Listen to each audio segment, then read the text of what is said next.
काशी प्रयाग। वास्तव में जाना जाता है कि जो काशी प्रयाग का यह मध्य है मिर्ज़ापुर जनपद, यहाँ पर भी किसी महत्ता से कम नहीं है। यहाँ पर माँ विंध्यवासिनी, माँ काली को और यहाँ पे अष्टभुजा माँ का दरबार कहा जाता है। यहाँ पे त्रिकोण होता है। वास्तव में यहाँ पर पूरे विश्व के लोग आकर के यहाँ पे माँ का दर्शन पूजन आराधना करते हैं और मान्यता है कि यहाँ पे जो भी माँ के दरबार में आता है उसकी मनोकामना पूर्ण होती है। और इसके क्रम में यहाँ पे तमाम कार्यक्रम भी आयोजित किए जाते हैं, जो वास्तव में यहाँ पे न केवल मिर्ज़ापुर या उत्तर प्रदेश बल्कि देश विदेश के भी लोग आकर के यहाँ पे सम्मिलित होते हैं और माँ का आशीर्वाद लेते हैं। तो यहाँ पे हर साल एक राधाष्टमी का भव्य कार्यक्रम आयोजित किया जाता है, जहाँ पर काफ़ी लोग श्रद्धा से, बड़ी भक्ति से लोग आकर के ये राधाष्टमी में सम्मिलित होते हैं। तो हमारे साथ राधाष्टमी के कार्यक्रम के आयोजक में पंडित राहुल जी महाराज हैं। आइए उनसे जानते हैं कि महाराज जी किस तरह का आयोजन होता है और किस में इसमें क्या कहना चाहेंगे। यह राधाष्टमी का आयोजन हम लोग विगत 16 वर्षों से करते चले आ रहे हैं। इसमें देश विदेश के सारे लोग जुड़े हुए हैं। अपने देश के सारे राज्यों से भक्त बड़ी संख्या में यहाँ उपस्थित होते हैं। इस दिन जो है कि श्री सचंडी महायज्ञ, रुद्राभिषेक, भगवती का सहस्त्रार्चन, माता जी का चारों श्रृंगार, मंदिर की भव्य सजावट और बड़े स्तर पे जो है कि विशाल भंडारा और माई का जागरण जो कि रात भर चलता है मंदिर प्रांगण में ही, वो किया जाता है। हम लोग बड़े धूमधाम से इसको आयोजित करते हैं। हमारी ऐसी सोच है कि इस आयोजन के दिन पूरे विंध्याचल को दुल्हन की तरह सजाया जाए, सारे चौराहों पर जो है भंडारा चलाया जाए, भगवती का अभिषेक दिव्य तरीके से किया जाए, एक नया स्वरूप दिया जाए इस आयोजन को। ऐसा हमारा लक्ष्य है, ऐसा हमारा संकल्प है।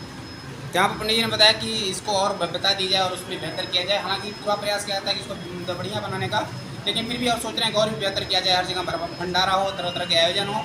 तो एक चीज़ वो देखने को मिल रही है कि इसमें पूरे देश में अगर कहीं जाए तो कहीं न कहीं चाहे वो काशी क्षेत्र हो, वहाँ पे काशी कॉरिडोर की तैयारी चल रही है, वहाँ पर भी कोई काम हो रहा है। यहाँ विंध्याचल में भी यहाँ विंध्य कॉरिडोर के आयोजन चल रहा है। तो महाराज जी जानना चाहेंगे कि महाराज जी क्या कहेंगे आप इस जो कॉरिडोर का निर्माण सरकार की तरफ से या लोगों की तरफ से किया जा रहा है, इसको लेकर कि कहीं क्या चीज़ें और लग रही कि वास्तव में इसको बेहतर किया जा सके। कॉरिडोर का निर्माण कार्य बहुत ही सुंदर हो रहा है। मैं माननीय मुख्यमंत्री जी को बहुत बहुत धन्यवाद करता हूँ। इसलिए हमारे विंध्याचल के लोगों में काफ़ी हर्ष का विषय है ये कि कॉरिडोर का हमारे यहाँ काम हो रहा है। हमारा विंध्याचल इतना सुंदर, इतना स्वच्छ हो रहा है। सबसे बड़ी बात है कि भगवती का जो मंदिर था काफ़ी कंजस्टेड था, ये राजमहल जैसा हो रहा है। तो हमारे लिए इससे बड़ी प्रसन्नता की बात और कुछ नहीं हो सकती है। इसके लिए मैं पुनः एक बार मुख्यमंत्री जी को बारंबार धन्यवाद करता हूँ और मैं माननीय अपने यहाँ के विधायक जी को भी धन्यवाद करता हूँ जो इस कार्य में भगवती ने उनको जो आगे किया, अग्रसर किया है। इसके लिए सबका धन्यवाद है जो भी इस कार्य से जुड़े हैं कॉरिडोर के। तो यहाँ पे पंडित जी ने बताया कि वास्तव में इन्होंने धन्यवाद भी दिया मुख्यमंत्री जी को और यहाँ के जो विधायक जी उनको भी धन्यवाद दिया। महाराज जी एक यहाँ से अक्सर बातें सुनने को मिलती है कि यहाँ के जो पंडा लोग हैं और कभी कभी जो यहाँ पे दर्शनार्थी आते हैं उनको लेकर कभी अक्सर विवाद या कहासुनी की बातें आती है। तो इसमें क्या सच्चाई या क्या ऐसा, इसमें कैसे सुधार होना चाहिए? ऐसा है कि भगवती का गुह्य क्षेत्र है। पहले से ही, प्राचीन समय से ही भगवती का गुप्त स्थान रहा है ये। यहाँ पहले ये शक्ति प्रधान पीठ था जहाँ पे सिर्फ स्त्रियाँ ही प्रवेश कर पाती थी। ब्रह्मा विष्णु महेश ने आदिकाल में प्रयास भी किया तो भगवती ने उनको अपनी नाली में ही रोक दिया है, जिसके दर्शन वर्ष में एक बार ही होते हैं, चैत्र नवरात्र की प्रतिपदा के बाद, पूर्णिमा की प्रतिपदा को। तो भगवती का गुह्य क्षेत्र है ये। इसके विषय में पूर्णतः जानकारी तो किसी को भी नहीं है। भगवान शिव भी भगवती के विषय में सिर्फ 50% जानते हैं। भगवान नारायण जो है 25 और ब्रह्मा जी को तो उसका भी शायद ज्ञान नहीं है, जैसा मैंने सुना पढ़ा है। तो यहाँ पे आने वाले दर्शनार्थी भी भगवती की कृपा से ही आते हैं, उनके कृपा से ही दर्शन पाते हैं।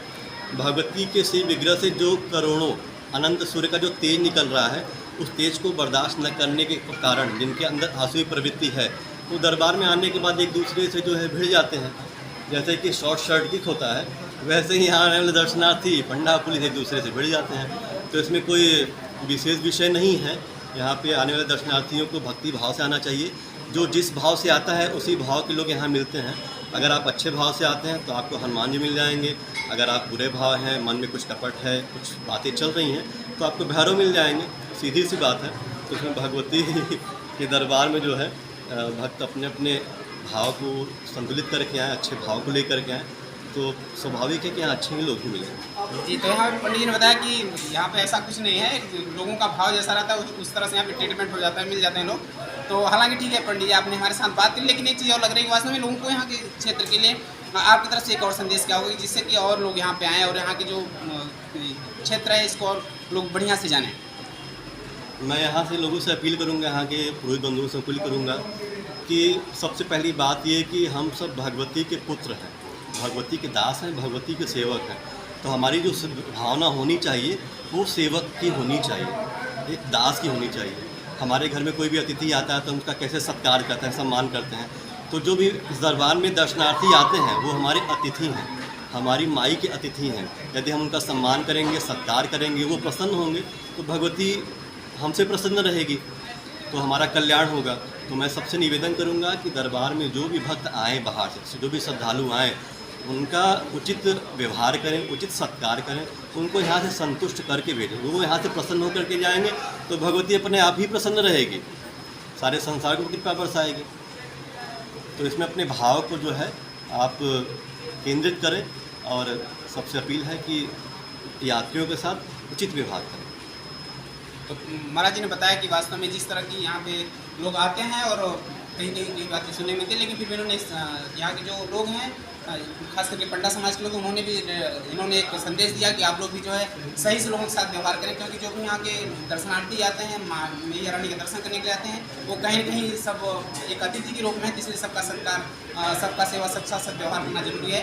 महाराज जी, आपने हमारे साथ बात करी, इसके लिए बहुत बहुत धन्यवाद।